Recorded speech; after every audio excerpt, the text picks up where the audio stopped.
اچھا یہ مینوفیکچرنگ نہیں ہے، مطلب کہ اس وائل کو سے انجیکشن بنانا، بہت سارے انجیکشن ہمارے ڈاکٹر صاحبان استعمال کرتے ہیں جس میں وہ پانی جو ہے وہ اتنا کہ وہ الگ ہوتا ہے، انجیکشن الگ ہوتا ہے، پہلے وہ پانی والا ایسا توڑتے ہیں، پھر اس میں سے پانی نکالتے ہیں، پھر وہ انجیکشن میں تنتے ہیں، پھر اس کو مکس کرتے ہیں، پھر اس میں سے انجیکشن نکال کے اور پھر مریض کو تن دیتے ہیں. یہ آپ نے اکثر دیکھا ہوگا، مجھے تو کئی دفعہ لگا. ٹھیک ہے، یہ بیسیکلی وہ وائل جو ایک آتی ہے چھوٹی سی، اس کے اندر تھوڑا سا پاؤڈر یا لیکوڈ ہوتا ہے، اس کے اندر پانی ملا کر تو اس سے انجیکشن بناتے. ٹھیک ہے،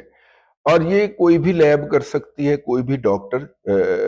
کرنے کا رسک لے لیتا ہے جس کو اپنے اوپر کانفیڈنس ہو. شوکت خانم لیبارٹری کے اندر کام کرنے والے ایک ڈسپینسر نے، وہ ظاہر شوکت خانم میں ریفر ہوا، یہاں پہ بھی آنکھ کے کینسر کا علاج تو ہوتا ہے، کینسر کا ٹریٹمنٹ کا ہے، تو وہ اس نے وہ بنایا، تو اسے سمجھ آیا کہ یار یہ تو بڑا کام فٹ ہے اور اس میں منافع گیری بھی بہت زیادہ ہے. ٹھیک ہے،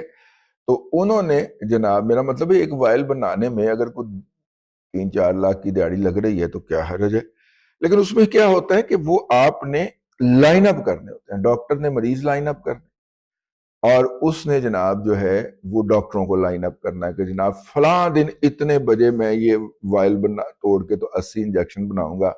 تو آپ نے کتنے لینے؟ اس نے کہا جی مجھے 12 دے دیں. آپ نے کتنے لینے؟ میں نے 2 دے دے. اس طرح کر کے اس نے پورا سیٹ اپ کر کے تو پھر اس کے ذریعے بنا کے اور پھر پورے شہر میں گھوم جانا ہے اور ان ڈاکٹروں کو وہ والے انجیکشن پہنچا کے آنے، اور وہ بڑا اچھا کام چل رہا تھا. اب شوکت خانم کینسر ریسرچ انسٹیٹیوٹ کے اندر یا اس کی لیبارٹری کے اندر رہ کے وہ کھلے عام یہ کام کر نہیں سکتا تھا،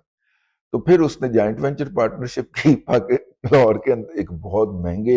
اور وی آئی پی ہاسپٹل میں کام کرنے والوں سے، لیبارٹری کے ٹیکنیشین سے جوائنٹ وینچر کیا کہ یار یہ ان کے لیے بناتا ہوں، تو مجھے اگر آپ اپنی لیبارٹری تک کنٹرولڈ ایٹماسفیئر تک رسائی دے دیں تو میں یہاں پہ بنا لوں،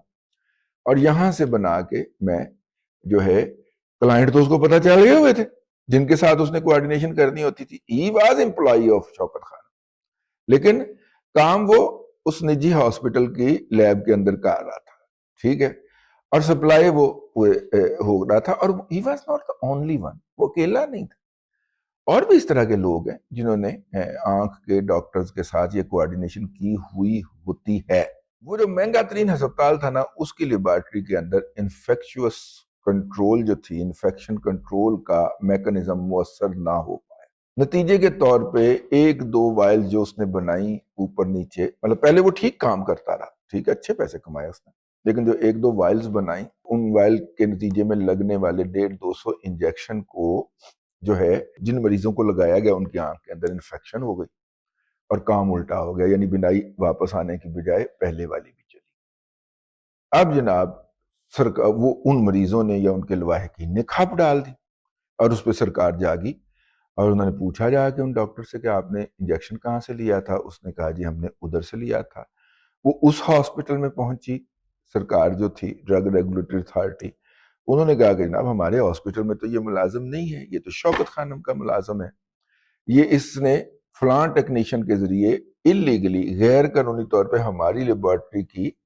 ایکسیس حاصل کی تھی، اور اس میں اس نے بنائے ہوں گے، ہمیں نہیں پتا، ہم اس کے ذمہ دار نہیں ہیں، نہ ہم نے اس کی اجازت دی تھی. ٹھیک ہے، اب جب ریپ جو ہے وہ شوکت خانم کا دروازہ گھسنے لگی تو اسے پتا چلا کہ مطلب اس کا جو چیف ہوگا یا ڈرگ ریگولیٹری اتھارٹی کا جو بھی مدار المہام ہوگا، یا تو وہ کوئی یوتھڑ ہوگا، یوتھیا مجہول القوم الجاہلی العقل المحدود ہوگا، اور یا پھر ایڈمنسٹریٹر کہہ لے، اس بات سے ڈر گیا کہ اگر تو میں نے پیور اس کے اوپر میرٹ کے اوپر کام کیا اور اس ٹیکنیشین کو پکڑ کر جیل میں ٹکا، ٹھیک ہے، اور اس کو سزا کروائی، تو اسے فوری طور پہ شوکت خانم کی وکٹمائزیشن سمجھا جائے گا. ٹھیک ہے نا، بات آپ نے ذہن میں رکھنی ہے، ملازم ہے وہ شوکت خانم، ٹھیک ہے،